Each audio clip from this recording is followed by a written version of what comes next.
Jemaat yang dikasihi Tuhan, firman Tuhan di dalam Amsal pasal yang keempat ayat yang ke-11 sampai 12 berkata, Aku mengajarkan jalan hikmat kepadamu, aku memimpin engkau di jalan yang lurus.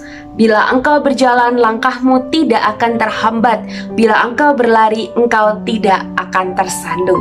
Bapak Ibu Saudara, sebagai seorang tua atau nanti kita yang akan menjadi orang tua, pasti kita menginginkan yang terbaik buat anak-anak kita. Setiap orang tua pasti akan mengusahakan yang terbaik buat masa depan anak-anak kita. Sama seperti dengan Salomo.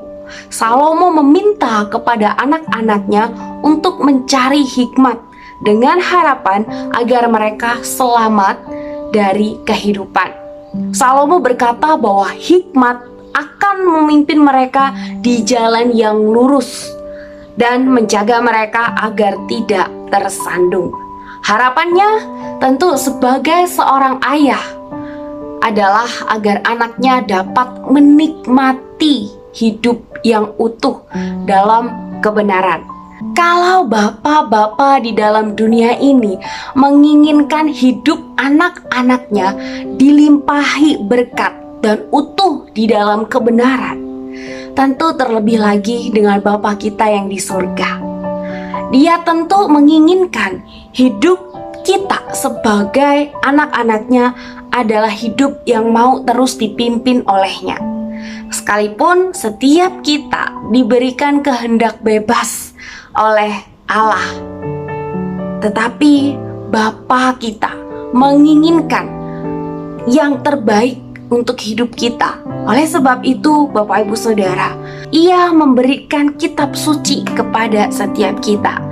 Kitab suci atau Alkitab diberikan Tuhan bukan sebagai pengikat atau buku peraturan, melainkan Alkitab itu adalah Injil yang menuntun setiap umatnya agar umatnya semakin hari dapat semakin serupa dengan Kristus. Mungkin saat ini kita menjumpai hidup kita bobrok.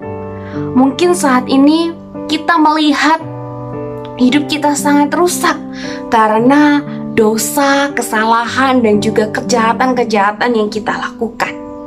Maka pada saat ini, jemaat yang dikasihi Tuhan, Allah mau setiap kita berbalik dari kejahatan dan memilih untuk berjalan bersama dengan Tuhan.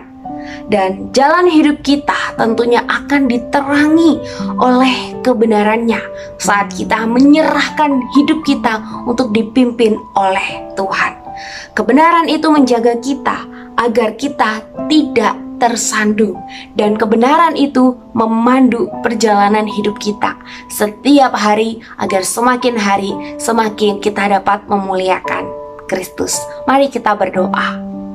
Tuhan, kami tidak henti-hentinya bersyukur untuk firman yang boleh selalu menyapa setiap kami, menegur setiap kami, dan biarlah firman ini boleh terus menjadi penuntun di dalam kehidupan kami, dan biarlah hidup kami boleh berbuah untuk kemuliaan Tuhan.